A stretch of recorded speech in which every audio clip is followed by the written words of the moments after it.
పెళ్లిపీటల మీద అగ్ని సాక్షిగా ప్రమాణం చేసి ఆ అగ్ని ఆరక ముందే బయట శోభనం వెతుకున్న ప్రతి మొగుడి స్టోరీ ఇది. పెళ్ళముండగా లవర్ని సెట్ చేసుకున్నావు కదా, నిజం మాట్లాడుకున్నావు. నువ్వు ఇద్దరిని ఎవరిని కూడా ప్రేమించట్లేదు కదా, కరెక్టే కదా. ఇద్దరిని ఎంత వాడాలో అంత వాడేస్తున్నావు. నీ స్వార్థానికి ఇద్దరు ఆడవాళ్ళ జీవితాలు బలి పశువులైపోయాయి. భార్య నుంచి సేవలు పెండుకుంటావు, లవర్ నుంచి సుఖం పెండుకుంటావు. పెళ్ళైన కొత్తలో భార్య నీకు దేవత, పిల్లలు పుట్టిన తర్వాత ఆమె నీకు పని మనిషి. ఆమె వంటింట్లో గిన్నెలు తోమి నీ బట్టలు ఉతికి ఒంటి నిండా చెమట వాసనతో ఉంటే నీకు ఆమె మీద మూడు రాదు, జాలి మాత్రమే ఉంటుంది. సో ఆ కామం తీర్చుకోవడానికి బయట బిర్యానీ దగ్గరికి వెళ్తాం. ఇక్కడ నుంచి నీ డ్రామాలు స్టార్టింగ్. ఇంట్లో ఇళ్ళలు, వంటింట్లో ప్రియురాలు.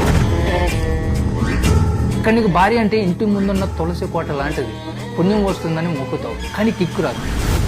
అదే లవర్ అంటే పెరట్లో పెంచుకున్న గంజాయి మొక్క లాంటిది, చట్టం ఒప్పుకోదు కానీ దమ్ము కొడితే మాత్రం స్వర్గం కళ్ళ ముందు కదిలాడుతుంటది. తులసి తీర్థం నోట్లో పోసేటప్పుడు గంజాయి వాసన రాకూడదు కదా. భార్య ఎప్పుడు సేఫ్టీగా ఉంటది, కాలితో పొత్తి కడుపులో తన్నినా కూడా రాత్రికి ఇంటికి వస్తే అన్నం పెడతాడు.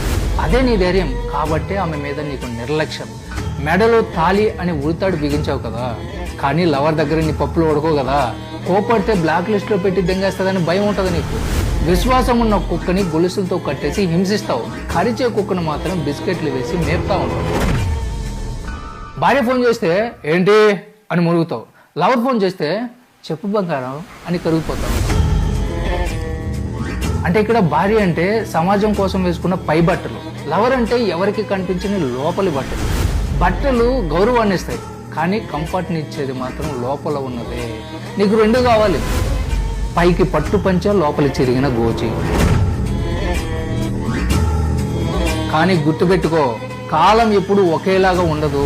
నీ కండ కరిగి చర్మం ముడతలు పడి షుగర్ బీపీలు వచ్చి మంచాన పడిన రోజు ఆ స్వర్గాన్ని చూపించిన ఆ లవర్ వేరే బకరగాన్ని తగులుకొని వెళ్ళిపోద్ది.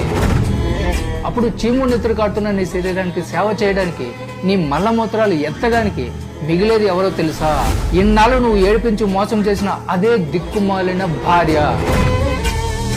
అప్పుడు భార్య గెలుస్తుంది, సేవ కూడా చేస్తుంది, కానీ ప్రేమతో కాదు, జాలితో.